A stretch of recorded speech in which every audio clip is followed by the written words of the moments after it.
नमस्कार, मैं हूं विद्यासागर। स्वागत है आप सभी का देवभूमि में। बुलेटिन में सबसे पहले बात मुख्यमंत्री पुष्कर सिंह धामी की करेंगे। तो देहरादून में मुख्यमंत्री पुष्कर सिंह धामी पंचम राष्ट्रीय ई चिंतन सत्र में शामिल हुए। रविवार को आयोजित इस वर्चुअल चिंतन सत्र में विदेश मंत्री डॉक्टर एस जयशंकर ने हमारी विदेश नीति और उपलब्धियां विषय पर बात की। साथ ही विदेश मंत्री डॉक्टर एस जयशंकर ने पिछले वर्षों में भारतीय विदेश नीति में आए बदलावों और इसके प्रभाव की जानकारी भी दी। आगे उन्होंने बताया कि प्रधानमंत्री मोदी के नेतृत्व में दुनिया ने भारत की क्षमताओं को पहचाना है और माना भी है। भारत की छवि अब केवल मार्केट की नहीं बल्कि सशक्त राष्ट्र की बनी है, जो कि न केवल स्वाभिमान के साथ अपनी सुरक्षा में सक्षम है बल्कि अन्य देशों की मदद को भी तत्पर है। भारत की बड़े देशों के साथ समानता के आधार पर साझेदारी बनी है।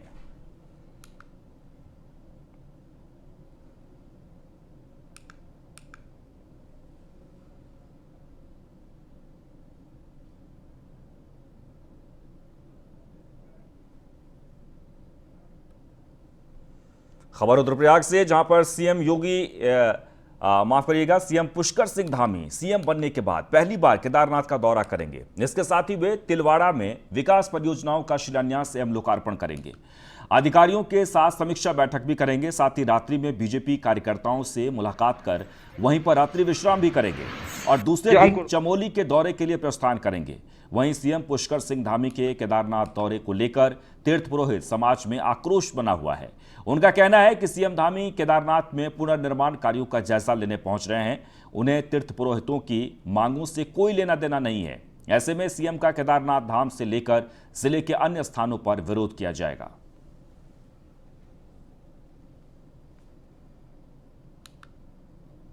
इस कार्यक्रम में वो जो पार्टी की कार्य समिति है, जिला कार्य समिति है, उसमें प्रतिभाग करेंगे। उसके बाद जो जिले के अधिकारीगण हैं उनके साथ भी उनकी एक बैठक होगी। उसके अलावा जिले में जितने भी सरकार के विकास से संबंधित कार्यक्रम हैं उनकी समीक्षा करेंगे।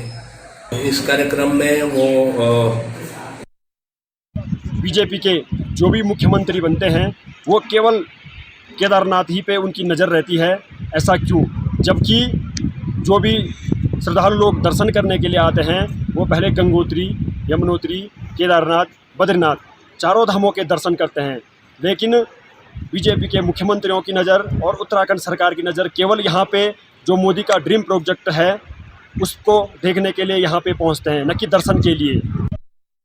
हमारा देवस्थानम के विरोध में धरना लगभग 2 सालों से बरकरार है और ये धरना देवस्थानम का लगातार चारों धामों में हो रहा है और बड़ी सोचने का विषय है। हमारे उत्तराखंड राज्य में एक मुख्यमंत्री आते हैं, वो बोलते हैं इस पर पुनर्विचार किया जाएगा।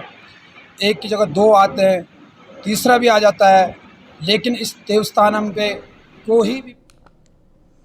केदारनाथ धाम में आपदा के बाद पुनर्निर्माण कार्य शुरू कर दिए गए हैं। प्रधानमंत्री मोदी के ड्रीम प्रोजेक्ट का काम दूसरे चरण में चल रहा है।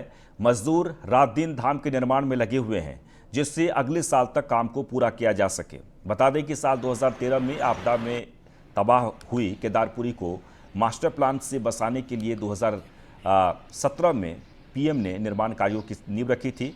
साथ ही 3 चरणों में निर्माण कार्यों को प्रस्तावित किया गया है, जिसमें पहले चरण के तहत 125 करोड़ की लागत से कई निर्माण किए गए हैं। वहीं अगस्त 2022 तक द्वितीय चरण के सभी निर्माण कार्यों को समाप्त किया जाएगा, जिससे देश विदेश से आने वाले श्रद्धालुओं को राहत मिलेगी।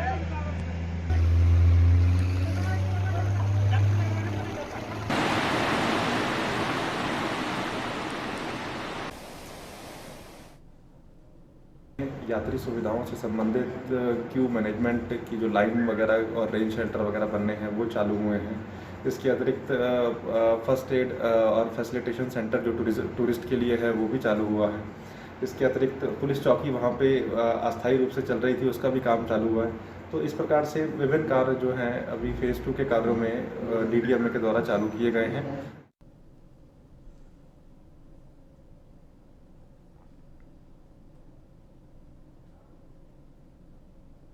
वह देहरादून में सीएम धामी ने रविवार को अतिवृष्टि एवं अन्य दैवीय आपदा के समय तत्काल राहत कार्यों के लिए पिथौरागढ़ में 2 माह के लिए हेलीकॉप्टर तैनाती की मंजूरी दी है।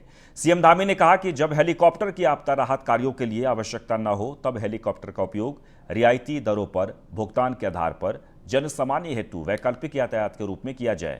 साथ ही कहा कि ऐसा तभी किया जाए जब हेलीकॉप्टर की आपदा राहत कार्यों में जरूरत न हो। आपदा में प्रयुक्त घंटों के अतिरिक्त घंटों में हेलीकॉप्टर का उपयोग रियायती दरों पर भुगतान के आधार पर मुख्यमंत्री ने प्रति व्यक्ति निर्धारित रुपये 3,000 की किराए की दर को मंजूरी दी है।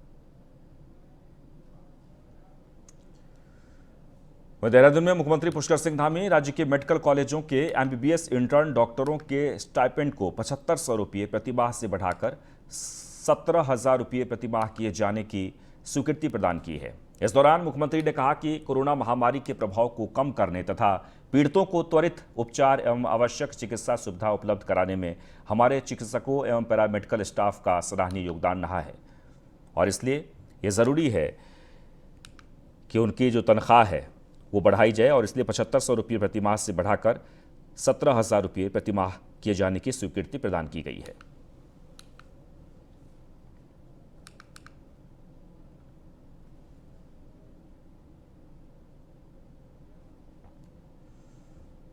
इस बीच देहरादून में लगातार बारिश हो रही है देर रात से ही और इस बारिश से जनजीवन अस्त व्यस्त हो गया है। इसे लेकर कैबिनेट मंत्री गणेश जोशी अफसरों के साथ नुकसान का निरीक्षण कर रहे हैं।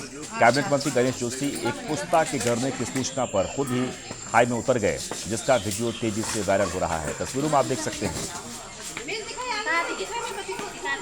दरअसल देहरादून में देर रात से हो रही बारिश ने जमकर उत्पात मचाया है। तस्वीरों में आप देख सकते हैं गणेश जोशी अपने अफसरों के साथ खुद ही जहां जहां नुकसान हुआ है उसका निरीक्षण करने के लिए पहुंचे हैं।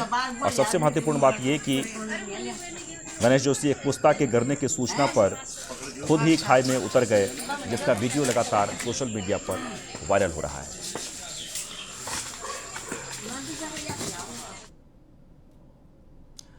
आगे बढ़ते हैं। पौड़ी में प्रशिक्षित बेरोजगार एएनएम संघ से जुड़ी बेरोजगार एएनएमओ ने स्वास्थ्य मंत्री धन सिंह रावत से मुलाकात की है और उन्हें अपनी 2 सूत्री मांगों से अवगत कराया। प्रशिक्षित बेरोजगार एएनएम संघ की जिला अध्यक्ष अरुणा असवाल ने कहा कि वे पिछले लंबे समय से अपनी 2 सूत्री मांगों को लेकर लगातार सरकार का ध्यान अपनी ओर आकर्षित करने की कोशिश कर रही हैं, लेकिन प्रदेश सरकार उनकी जायज मांगों पर कोई भी ध्यान नहीं दे रही है।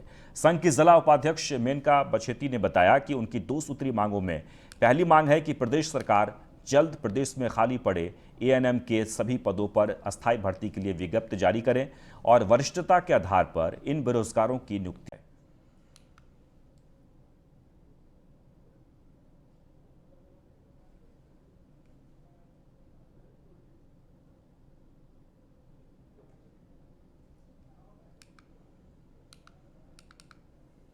वरिष्ठता के आधार पे वो लगी हुई है, लेकिन आज हमें सरकार कई बार ऐसा कहती है कि हम लोगों का पेपर होगा, तो आज हम ना इस उम्र में रह गए हैं कि जो हम पेपर दे सके। 2016 और 17 का बच्चा निकला है पास आउट होके और हमने 2008 और 9 में पास आउट किया है। तो सर हम ना तो ऐसे कर सकते हैं कि उन बच्चों के साथ बैठ के हम उनके साथ ना तो कंपटीशन कर सकते हैं और ना ही इस कंपटीशन में हम पास हो सकते हैं। तो इसलिए हम ऐसे ही चाहते हैं कि जैसे आज तक वरिष्ठता के आधार पर नियुक्तियां हुई हैं, वैसे ही अभी आगे भी होती रहें। देखिए, हम एएनएमओ की नियुक्तियां कर रहे हैं और मैंने कह दिया आपको कि लगभग 2700 तो हम नर्सों का वो कर रहे हैं, क्या अपॉइंटमेंट कर रहे हैं। एएनएमओ की भी भर्ती हम कर रहे हैं और मैंने कल उनसे फ़ोन पे बात की थी कि 22 तारीख को मुझे मिली।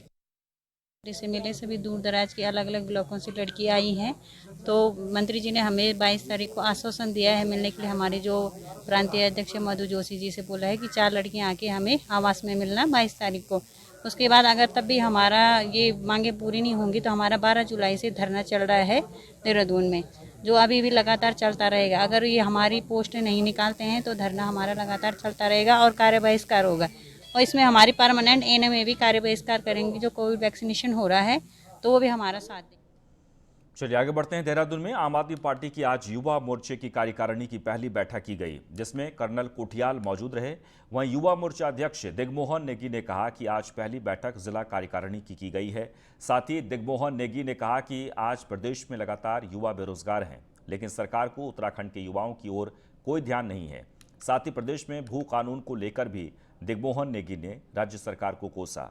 नेगी ने कहा कि 2 मुद्दों को लेकर युवा जल्द ही मोर्चा निकालेगा। सभी विधानसभा क्षेत्रों में आवाज बुलंद करने का काम हम लोग करेंगे और आम जनता को राज्य सरकार की गलत नीतियों को सामने लाने का काम करेगी।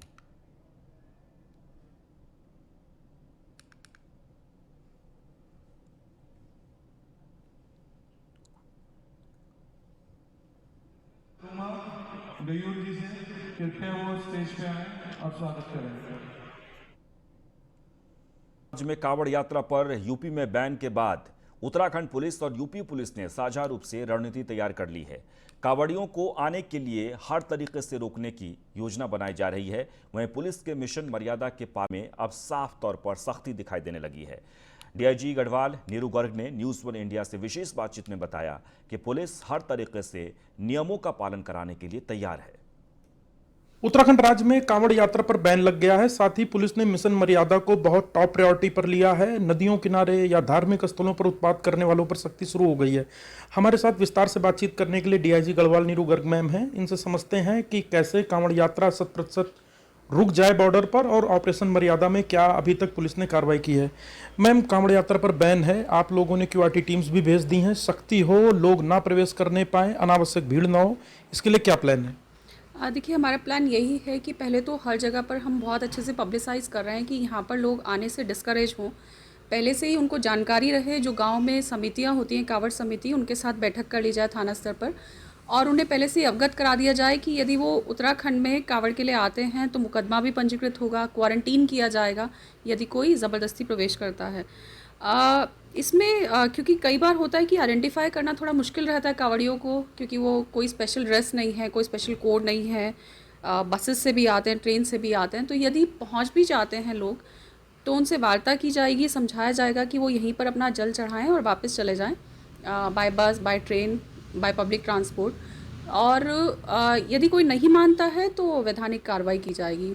जहाँ तक मिशन मर्यादा का सवाल है, क्योंकि बहुत ज़्यादा शिकायतें मिल रही थी, कुछ वीडियोस भी वायरल हुए थे इस बीच कि जैसे हमारे हरिद्वार में हर की बैड़ी है या अन्य धार्मिक स्थल हैं या हमारे पर्यटक स्थल हैं, तो धार्मिक स्थलों को भी बहुत ज़्यादा दूषित किया जा रहा था और जो वहाँ पर इस तरह की कुछ गतिविधियाँ प्रकाश में आई थी जिससे लोगों की धार्मिक भावनाओं को ठेस पहुँचती है। और जो हमारे पर्यटक स्थल हैं उनको भी बहुत ज़्यादा गंदा किया जा रहा था, उनकी भी मर्यादा का ध्यान नहीं रखा जा रहा था। तो मिशन मर्यादा में ऐसे लोगों के अगेंस्ट कार्रवाई की जाएगी। तो जो पर्यटक अब बिना फर्जी रिपोर्ट, जो पर्यटक बिना आरटीपीसीआर के या गलत आरटीपीसीआर रिपोर्ट के आ रहे हैं, उनके विरुद्ध कार्रवाई होना तय है। और ऑपरेशन, जो विशेष पुलिस का ऑपरेशन शुरू हुआ है मर्यादा, उसको सख्ती से पालन करने के लिए डीआईजी गढ़वाल ने निर्देश दिए हैं। कैमरामैन अनूप भट्ट के साथ सुदीप जैन, न्यूज़ 1 इंडिया, देहरादून। खबर नैनीताल से, जहां पर आईएएस सुशील कुमार ने संभाला कुमाऊं के 45वें आयुक्त का प्रभार। स्वास्थ्य, पर्यटन और रोजगार को बताया प्राथमिकता। प्रबंध निदेशक समेत कई अधिकारियों ने किया मंडलायुक्त का स्वागत। कुमाऊं की भौगोलिक परिस्थितियों से वाकिफ हैं सुशील कुमार। कोरोना काल में सेवा कर रहे कर्मचारियों को प्रोत्साहन देंगे, ये भी उन्होंने कहा है। जन समस्याओं का प्राथमिकता से निवारण किया जाएगा। ग्रामीण क्षेत्रों में रोजगार पर विशेष ध्यान दिया जाएगा।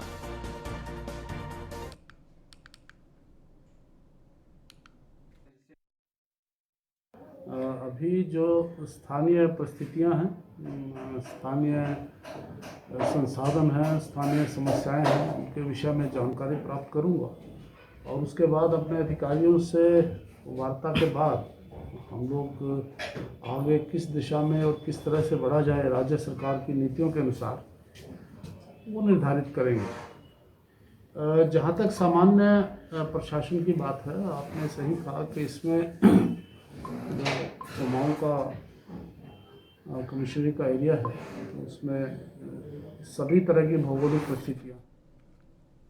आगे बढ़ते हैं। डोईवाला के जॉली ग्रांट में एक होटल में इलाके के तमाम लोगों की मौजूदगी में एक बैठक का आयोजन किया गया।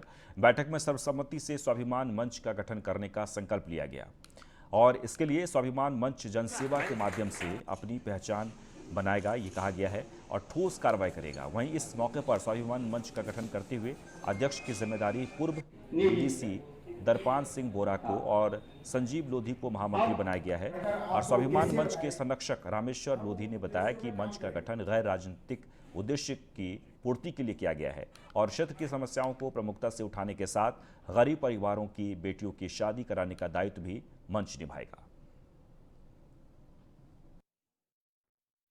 ये जो स्वाभिमान मंच का जो गठन किया गया है, ये गैर राजनीतिक संगठन है और इसके जो उद्देश्य हैं, जैसे गरीबों की समस्या को हल करना, उनकी मदद करना, शादी विवाह में जैसे गरीब कोई कन्या है उसकी मदद करेंगे, और जो कोरोना काल में जिनके बेचारे माँ बाप एक्सपायर हो गए हैं उनके बच्चों की देखभाल करना, उनकी तरफ पूरा हिसाब किताब देखना, और जैसे स्वास्थ्य से लेकर संबंधित हमारे क्षेत्र में जो स्वास्थ्य की जो समस्याएं हैं वो बड़ी वैसी हैं कि अगर हम रात को किसी डॉक्टर के पास जाते हैं तो डॉक्टर नहीं मिलता, और इस प्रकार से भी हम विभिन्न प्रकार के जो हमारे उद्देश्य हैं हम इस पर कार्य।